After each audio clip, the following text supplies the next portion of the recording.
Hey, JCT drivers, Danny Christner here with Jake Lliteras, and just starting a kind of a bi-monthly feature we're going to be doing where we're going to reach out and record some conversations with you drivers and talk about different topics. One of the first things we want to roll out today is many of you have seen the survey we sent out over the last couple weeks, and I'll let Jake kind of touch on some of the details there, and then we'll talk about some of the results and feedback we're seeing.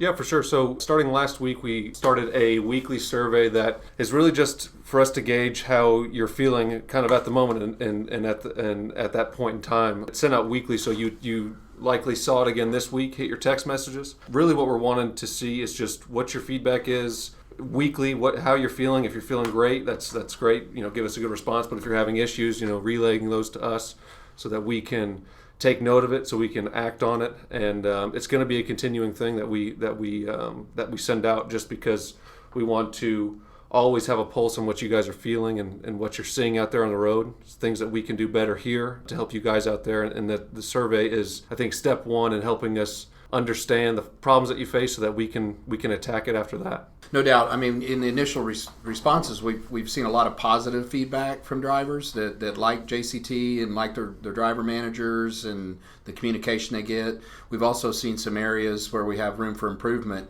And, if I think back to, the last year, it was a year ago right now when we were just entered into this COVID situation, and we managed through that pretty well. Drivers were extraordinary. I mean, the drivers were the unsung heroes of that, who continued to be out on the road and delivering the freight that was essential to the entire country. And now that it seems like, although COVID is still present and still an issue in some areas, we're starting to evolve out of some pandemic policy and the effects of COVID. So now we're sitting here looking at our business and the effects that's had on labor, the effects it's had on different parts of the shipping community, of just running a business in general.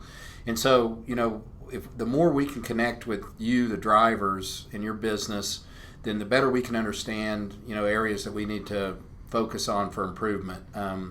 Like I said, we're getting into the time of the year where we're going to get busier. Being a refrigerated carrier, the summer brings opportunity as well as some challenges. With the ambient temps rising, there's more tire and reefer issues that seem to happen. But there's also just an abundance of freight opportunities in the various geographic regions, especially where we run in California, Florida, across the southern U.S., the Pacific Northwest. Weather improves up there. You don't have to deal with the winter weather driving as much, so that's always a plus. And what we want to do is just really start this process to gain a closer connection with the drivers and really hear from them and let you know that we're looking at your responses, we're looking at the survey, and we're attacking the issues where we think we can gain improvement. Maybe it's something like dwell time at a shipper or receiver, and we're seeing that same name popping up frequently. Then what we've got to do is we've got to go to that customer, that receiver, and start a conversation about how we can improve that. And if we can't, then we have choices out there right now. I mean, there's a lot of freight, there's a lot of demand for our services, and we're constantly looking. It's like some of our freight has multiple stops. I know that creates challenges for drivers that can, if they go off as they're supposed to, you make your drop pay and your miles, and it's a good situation.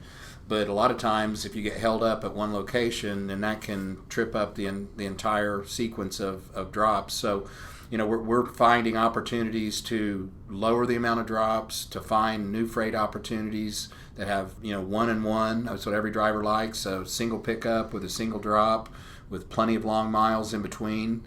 And we have a ton of those types of loads and freight in our system. And I think many of you, that's when we see the positive responses from JCT drivers, that's one of the things they talk about is, the length of haul, the miles, the opportunities that are there, and the part of the country we run, just some repeat customers that treat our drivers with respect and value what they do. And so when you go into a place as a JCT driver or a truck, you're not just a guy that rolled up off the street. They treat you and the way you should be, and because of the long-standing relationship. I mean, we're now 35 years in business.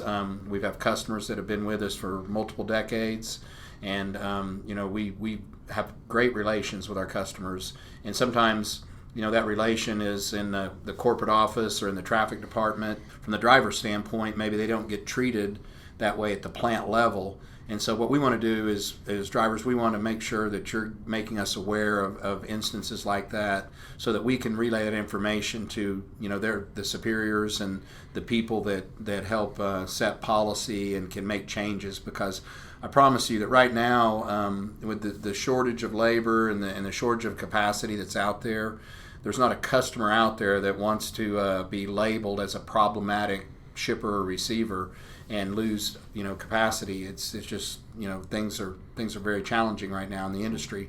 So the more information you can feed to us, the better off we can go out and fight for better terms and better policies and pay and things like that for you. And I know Jake has done a good job of getting the survey out, cataloging the results, and I'll let him speak towards a couple of the topics that he sees that are currently trending. Yeah, so one of the things that was kind of came up recurring was miles and pay. With the amount of responses we saw there, we're digging in and looking for the right type of freight mix, the right type of loads to get you guys on the road quicker. And to piggyback on what he was talking about time spent at shippers, please let us know if there's a recurring place that you're spending a lot of time, or if it's a certain customer. Now is the time for us to take it to the customer and say, hey, these are the issues our drivers are seeing. We've got to try to address this, because the labor situation is tough, and we want to do everything to make you guys as profitable as possible to keep you running, which honestly is what we want you guys doing too. We've already recently, over the last year, I'm sure you're aware, there's been several pay changes, and even recently, kind of coinciding with where the survey was, we went ahead and acted to add some more pay to what you guys are seeing. And Danny can speak to what the specifics of that is, but seeing that and hearing you guys there as far as what pay and the miles you were looking at, we acted pretty quickly and instilled another 5-cent premium on top of what we were already doing. Yeah, no, that's as Daryl and I recorded that a couple weeks ago. I mean, that's 5 cents per mile paid on all miles, and it's just based really on retention.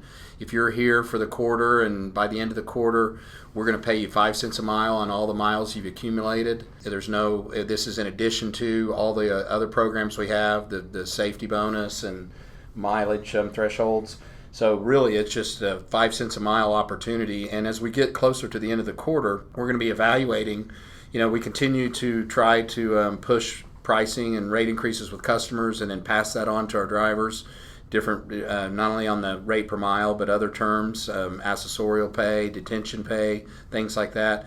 But I think this 5 cent retention bonus is really one of the biggest impacts that we've done recently, and it's going to make a big difference. I mean, just doing the math, you figure that if someone has run 30,000 miles for the quarter, I mean, that's another $1,500 that's going to be paid to them, and on top of the monies they've already been paid. So definitely, when you annualize that, that's $6,000. We may be able even to increase that for the third quarter. That's something we'll be looking at as we get closer to the end of the second quarter, and try to find ways to continue to improve the overall package, improve the pay, improve the terms, improve the freight, improve your miles, improve communication here in the office with driver managers and load planners and management and the shop and breakdown and all the different people that make up JCT.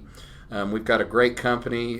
You, the drivers, are out there representing and on the front lines of what we do. And if it wasn't for you and your dedication and your professional performance, we wouldn't be where we are. And we were just recently recognized by Walmart again as their carrier, the refrigerated carrier of the year. And that's been such a great customer partner of ours for multiple years now, and we've been rewarded, recognized in multiple years for our performance, and that goes right back comes from you, the drivers, and the job you do, as well as the operations team and managing their business. And as you know, I mean, Walmart and some of our other really good customers are experiencing very strong demand right now. Goods and products are moving at even above pre-COVID levels, which is pretty amazing when you think about all the different areas of the economy that maybe have been affected and shut down. But the purchasing and consumption of consumable items and certain goods, certainly food and beverage, continues to grow and escalate. And with the amount of people that we've got kids out of school, some people are still out of work.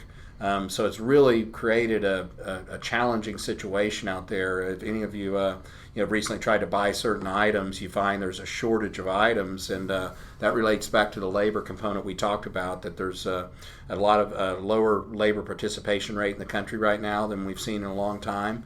So the people that are working, guess what? They deserve to have better pay and better terms and better treatment. And so, this is our effort to take what we think is already a great program and a great company and make it even better. And the way we're going to do that is going, directly to you to hear what you have to say. We value your opinion. We value your responses. Not only is there a numerical response based on the question of how content or happy are you with your job today on a scale of 1 through 5, there's also an opportunity for comments. And I think, out of, say, we had 300 responses to the survey, we had over 200 comments in various areas. And so we're cataloging those, and we're trying to hit on the most important ones. And like Jake mentioned, miles and pay, communication, access to freight, support from your driver manager, load planners, breakdown department. These are all things that we're hearing from drivers and we're working on to improve. In fact, our operations team and all the people here at the company, they have quarterly programs as well. And the quarterly program this quarter is totally related to driver retention and turnover and trying to improve driver satisfaction. So I think you're going to see an effort across the board from not just not everyone at the company, including myself, of reaching out to drivers and getting down at that level to say, what can we do to make your job better? What can we do to retain you? How can we work with you? Is it a dedicated opportunity? Is it a regional opportunity? Being gone and being away from home can be very challenging when you're an over-the-road truck driver. And just like I mentioned, some kids have been out of school, family members have had to become caretakers. I know it's been a challenging and stressful time on drivers and their families. And so we're here to listen to you and to find ways to help and to genuinely, show concern and empathy for what you're going through, and always try to find ways to not only solve the problems that occur, but proactively create new terms and policies and pay and opportunities so that we can make this a better job and a better home for you and see you be successful and pay off that truck if that's your dream. We see it every day with guys paying off their trucks and have made good money here on a weekly basis, as well as developed equity in the vehicle.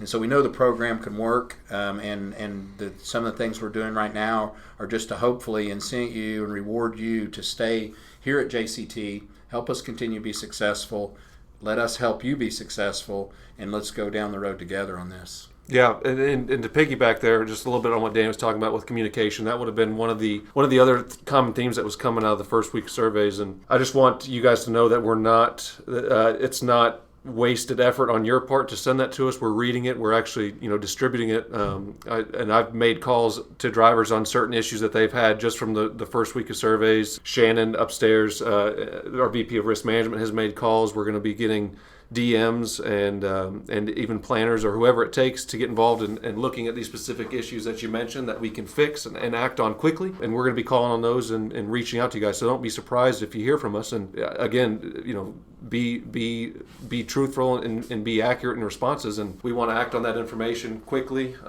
because obviously we don't want you having a bad experience or a bad time when it's something that's fixable. And then just improving overall communication, from Qualcomm messages to answering the phone, emails, whatever it is. That's something that we can take steps towards fixing without, it doesn't cost extra money to do that. It's stuff that we have to internalize. So I appreciate all the feedback about issues in communication. So we're going to attack that obviously head on and putting some other policies in place that we can make sure that that's at the forefront. You guys are out there on the road. I know it can feel like an island sometimes, but you're not. You have the support, of the staff here, and we need to make sure that you feel that all the time. So we will be taking steps in that direction, and I'm sure we'll have more details to come there as we work through that. Yeah, I think, just in closing, what I would like to reiterate is, drivers, we value you. We value your commitment to the trade. We know, over-the-road truck driving is not an easy job. There's sacrifices to be made. It can also be extremely rewarding and profitable as well. And we think JCT is a place where you can realize your dream of owning your own truck, and you can feel proud and feel part of a team and part of a brand that is recognized across the industry as one of the leaders. And anything we can do from myself down, we're going to be reaching out, talking to drivers, listening to drivers, and finding ways to improve the program, improve their conditions, and make this a better experience for them any way we can. So just want to say be safe out there. Like I said, we're coming into the latter part of spring and the early summer soon. There'll be tons of opportunities out there with our customer base, as well as some challenges, but nothing we can't navigate like we have before. I think back to all the different challenges that have came across to us from all the way back years ago, from 9/11 to Hurricane Katrina to COVID and the global pandemic. And we've continued to just power right on through those things and keep our brand strong and support our people and our customers and find ways to win. So that's what we're going to continue to do, and we look forward to even increased collaboration with you as we find ways to make everybody's better for everybody. So thank you very much, drivers. Yeah, thank you, and let me know if you have any questions on the surveys that come out, and we will talk again soon. Thanks.